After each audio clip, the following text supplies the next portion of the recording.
Hari ini merupakan hari yang sangat bermakna dan bersejarah buat Lisa dan keluarganya, iaitu hari convocation.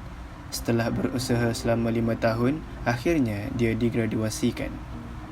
Kegembiraan jelas terpancar dari wajah ibu bapanya. Air mata mereka mengalir sebaik sahaja namanya diumumkan sebagai penerima ijazah kelas pertama. Beberapa tahun sebelumnya, Lisa merupakan seorang pelajar yang berasal dari perkampungan orang asli Pahang. Bapanya bekerja sebagai seorang penoreh getah dan dia merupakan anak sulung dan mempunyai 4 orang adik yang masih bersekolah. Semasa di sekolah menengah, beliau merupakan seorang pelajar yang sangat rajin. Kerana kesusahan dalam keluarga, dia tekad untuk belajar bersungguh-sungguh bagi mendapatkan beasiswa menyambung pelajaran kerana baginya, pendidikanlah yang mampu mengubah nasib mereka. Lisa mendapat keputusan yang cemerlang dalam SPM. Dia dinobatkan sebagai pelajar cemerlang luar bandar bagi negeri Pahang dan ditawarkan beasiswa MARA. Dia bercadang untuk melanjutkan pengajian di Universiti Oxford dalam bidang perubatan. Semasa dia membantu bapanya di kebun getah, ibunya telah menelefon memberitahu bahawa dia telah diterima masuk ke Universiti Oxford untuk melanjutkan pengajian dalam bidang perubatan.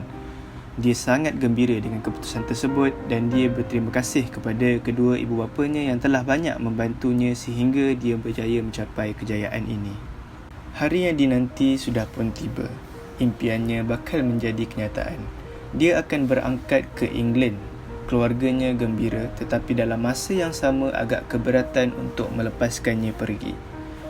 Dia bersalam-salaman dengan ahli keluarganya dan mengambil beberapa keping gambar sebagai kenang-kenangan.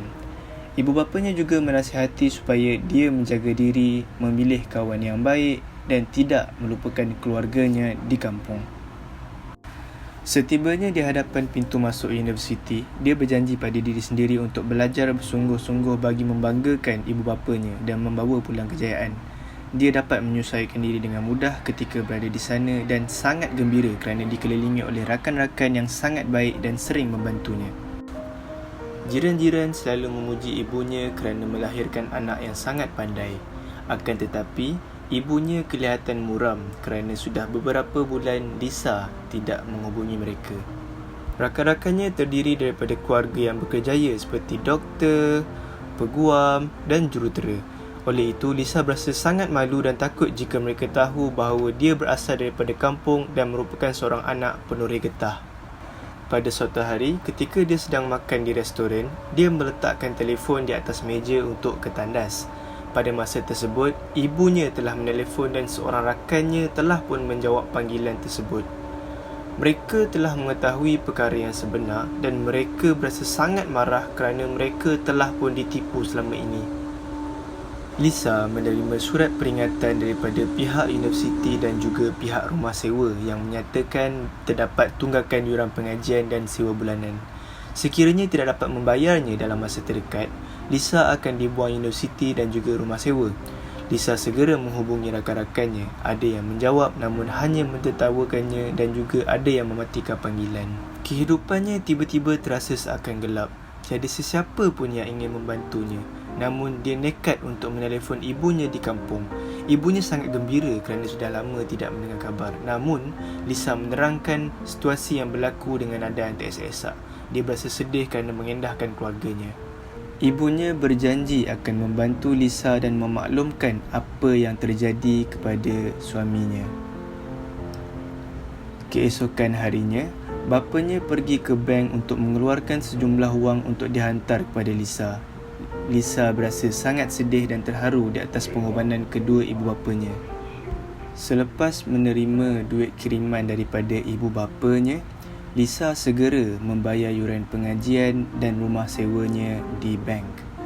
Dan setelah selesai, Lisa pulang ke biliknya dan menelefon kedua ibu bapanya untuk mengucapkan terima kasih. Beberapa bulan kemudian, Lisa nekat menghabiskan pengajiannya. Dia tidak berputus asa setelah apa yang berlaku. Dia belajar bersungguh-sungguh, kerap menelefon ibu bapanya, tidak berfoya-foya dan mengingati semua janji. Setelah berusaha selama 5 tahun, akhirnya Lisa berjaya menamatkan pengajian perubatan di Universiti Oxford. Lisa bercadang untuk pulang ke Malaysia untuk berkongsi kegembiraan bersama keluarganya. Setibanya Lisa di Malaysia, dia sangat gembira kerana sudah lama tidak berjumpa dengan ahli keluarganya. Lisa memeluk ibu bapanya dengan erat bersama air mata kegembiraan dan keinsafan. Lisa sangat insaf dengan apa yang berlaku dan Lisa bertekad untuk menghargai dan melayani kedua ibu bapanya sebaik mungkin. Lisa bercadang untuk berkhidmat sebagai pegawai perubatan di Malaysia supaya lebih banyak masa dapat diluangkan bersama keluarga serta dapat menggembirakan mereka.